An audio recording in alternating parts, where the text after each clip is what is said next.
Help your child sleep in their own bed without you. The Timer Method by the Free Range PT.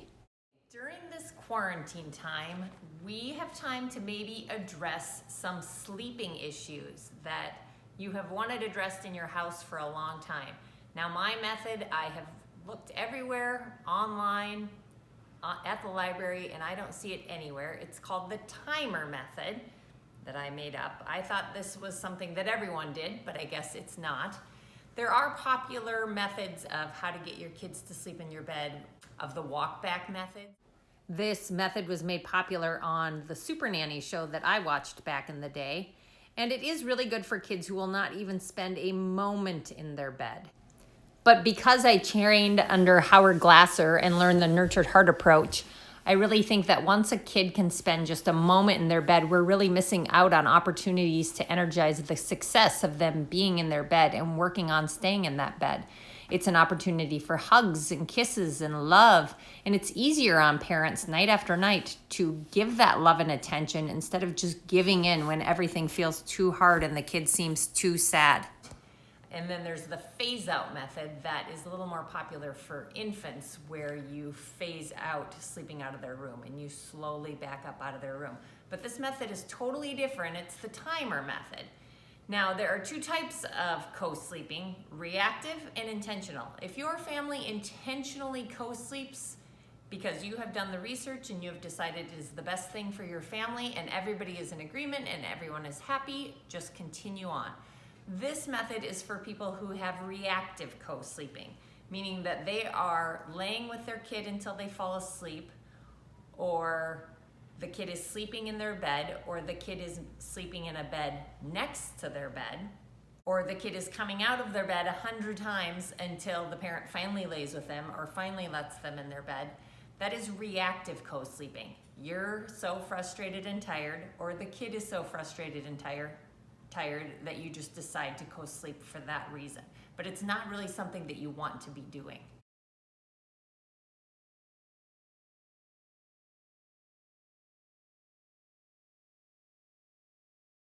It's important to predetermine the bedtime routine that you will have each night. Allow the child, if old enough, to be involved in determining this routine. We talked about at our family meeting that when you come out of your bed, when you don't sleep in here, we're going to be setting a timer and we will meet you in your bed with the timer, right? We discussed this. So how long do you think we can set the timer for it to start? I need you to stay in your bed and I will come back to you. 8 minutes. 8 minutes, okay. How do you set that thing? Alexa, set a timer for 8 minutes. 8 minutes, starting now. Okay, so I will be back in 8 minutes. Stay in your bed until I come back. Now, this is an example of a 10-year-old child, but I see many kids who are between that 5 and 12-year-old range who have a hard time falling asleep in their bed.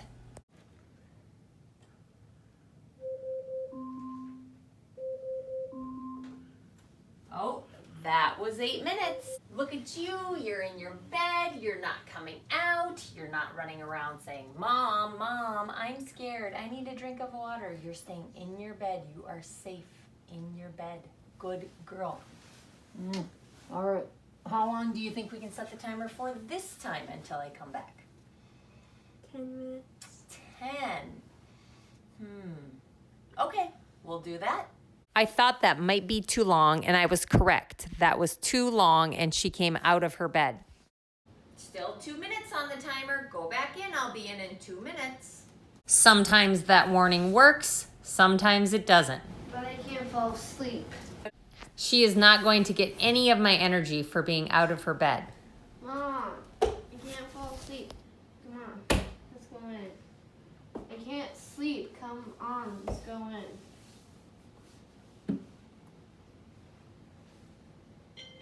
Oh, it's time.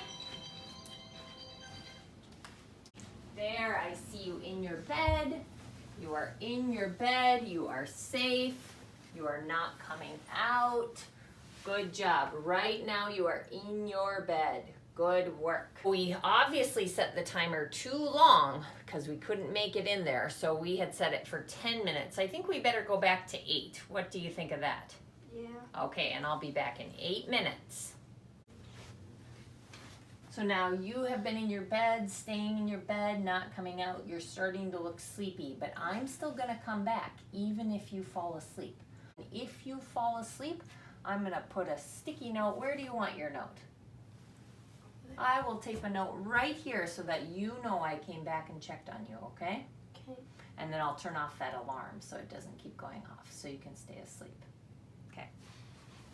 So different than the super nanny walking back method because the kid gets the energy and the attention only when they are in their bed, not when they walk out. The parent doesn't drop what they are doing as soon as the child comes out of their room to be walked back to their bed. They only get the energy and attention of the adults when the agreed upon timer goes off. And that last check-in is important to show the child that you will come back. They do not need to stay awake to make sure that you come back and check on them. So this method can also be used with younger kids. But if you have a younger child with reactive co-sleeping, instead of the Alexa timer or instead of a kitchen timer, if they can't quite count, you could use a visual timer. And a visual timer will just let a child who doesn't quite have a grasp on numbers or amount of time, but it'll let them see how much time is left. Another option for very young kids is light timers, where the timer goes off and the light gets brighter as it gets closer to the timer so that they can see how long they have to stay in that bed until you're gonna come back.